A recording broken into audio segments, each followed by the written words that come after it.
keyin pulida ham farqi bo'ladi. Qiziq joyi puli qancha bo'lyapti hozir endi shunda hozir akamizga qanchaga aylanyapti? Bitta ham yumshab ketyapti deyishganning hisobiga bitta qilib qo'ydi hozir orqasini.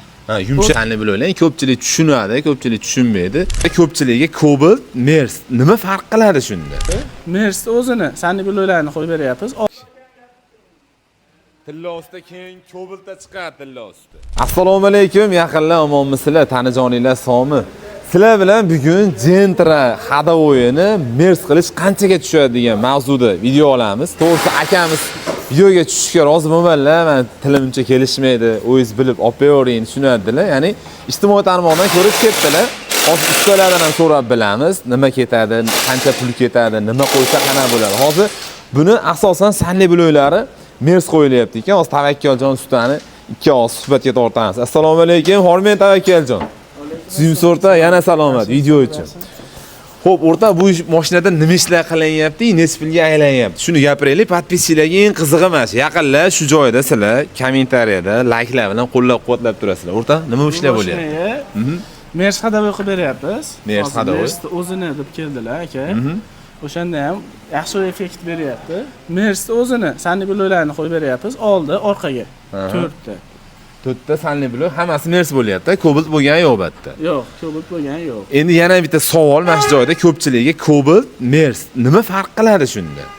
Cobalt Mers почти bir xil effekti. Mers endi kachishtivasida, ko'proq yurishida farq qiladi. Cobalt endi xizmat ozroq, keyin pulida ham farqi bo'ladi. Puli nisbatan arzonroq bo'ladi, Cobaltda. Endi yana bitta narsa, hozir akamiz amortizatorlariga o'zlaring ishondilarmi, o'z normal holatda ekanmi yo akamiz o'zlari shuni tavsiya qildilar, amortizator turaversin dedilar. Birinchi ponni ko'rib chiqdik, minib ko'rdik. Hamma yo'qlari joyida ekan, amortizatorlari hech qancha yurmagan ekan mashina o'zi ham. Shuning uchun hozir bu rezinkani o'zi yechim bo'ladi hisoblandi. Mana hozir keling kamerani olib kelingda ko'rsatdim. Mana aynan mana sanli bilib o'ylang, ko'pchilik tushunadi, ko'pchilik tushunmaydi. Bitta manual almashyapti, orqada. Orqa tomondan ham ko'rsatib berdi, Tavakkaljon, kelingchi. Orqa tomonida. Mana sanli bilib o'yladi. Mana shu almashyapti. Bu tomoniga ham qo'yiladi, o'sha bittadan qo'yilyapti. Oldin ikkitadan qo'yilardi. Necha o'ta ham yumshab ketyapti deyishganning hisobiga bitta qilib qo'ydi hozir orqasini. Yumshab ketib, ya'ni o'ynab ketyaptimi shunda mashina? Lapanlab o'ryapti. O'shaning hisobiga bitta qo'yilyapti. O'zi odatda o'zi 4 ta qo'yatdi biz. Orqa tomoniga ham. Ya'ni misol uchun buni ham misol tajribadan kelib chiqib, ya'ni upgrade bo'lyapti. Borgan sari misol ham soqqa tomondan sizlarga arzon tushyapti, ham avtomobil trassada ham o'zini zo'r tutadigan bo'lib chiqyapti. Oldi tomonga ham ko'rsatdik, orqa tomonda shu bo'lyapti. Aytib o'tilgandek, amortizatorlar normal holatda ekan, eng qiziq joyi puli qancha bo'lyapti hozir endi shunda hozir akamizga qanchaga aylanyapti, nima narsalar bo'lyapti? O'sha Mers Hadavoy o'zi bo'lyapti. O'sha 1 millionga xizmatlar ichida bo'lyapti. 1 millionga hozir mana shu sanli bloklari almashtirib berilyapti. Oldi bilan orqasi. Oldi bilan orqasi almashtirilyapti. Endi agarda akamizga aytaylik, amortizatorda ham muammo bo'lganda qanchaga aylanardi hozir bu narsa? Necha pul plyus bo'ladi hozir? Xo'p. 1 million 250 ming so'm o'zi amortizator turadi, yaxshisi o'sha koreyskiy. Xitoyda original amortizatorlar. Xitoyda original amortizatori 1 million 250 ming so'm turadi.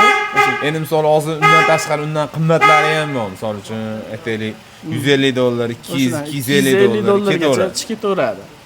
Endi hozir nima deysiz hozir?